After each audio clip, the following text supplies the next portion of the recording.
Bienvenue dans cette nouvelle vidéo de Lexical Info. Mali, l'armée élimine un chef militaire du groupe État islamique au Sahel. N'oubliez pas de vous abonner juste en bas de cette vidéo. Au Mali, l'armée annonce avoir tué Abou Huzaifa. Surnommé Igo, cet important chef djihadiste de l'État islamique au Sahel, IS, a été tué au matin du dimanche 28 avril, au cours d'une opération menée au sud-est d'Indeliman, dans le nord, près de la frontière nigérienne. L'information avait commencé à circuler dimanche, mais n'avait pas été confirmée de sources officielles.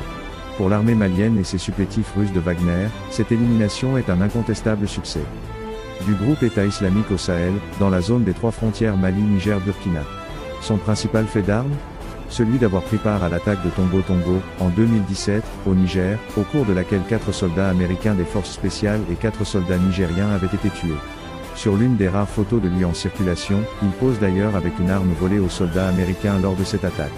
Les États-Unis avaient ensuite mis sa tête à prix, offrant jusqu'à 5 millions de dollars pour toute information permettant de le localiser.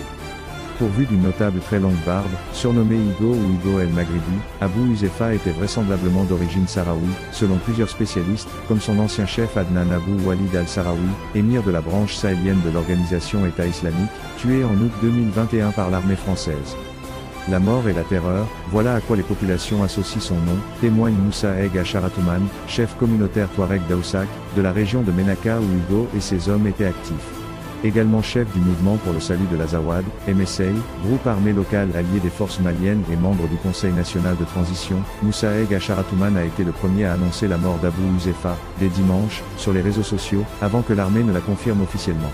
C'est un énorme soulagement pour nous et pour tous les déplacés et réfugiés, se réjouit encore Moussa Eg Acharatouman. Il y a 2 ans, en mars 2022, le groupe État islamique avait lancé une vaste offensive dans la région de Ménaka, massacrant, selon les estimations locales, plus d'1 millier de personnes et incendiant de nombreux villages. Aujourd'hui, la quasi-totalité de la région de Ménaka et une partie de la région de Gao sont sous le contrôle du groupe État islamique au Sahel, IS, qui vient donc de perdre l'un de ses piliers dans la zone. Reste à mesurer les conséquences de cette élimination, dans la durée. Lorsqu'il était encore présent au Sahel, les militaires français ont tué ou capturé plusieurs cadres de la branche sahélienne du groupe État islamique. Merci pour votre aimable attention et n'oubliez pas d'activer la cloche de notification pour recevoir les prochaines infos.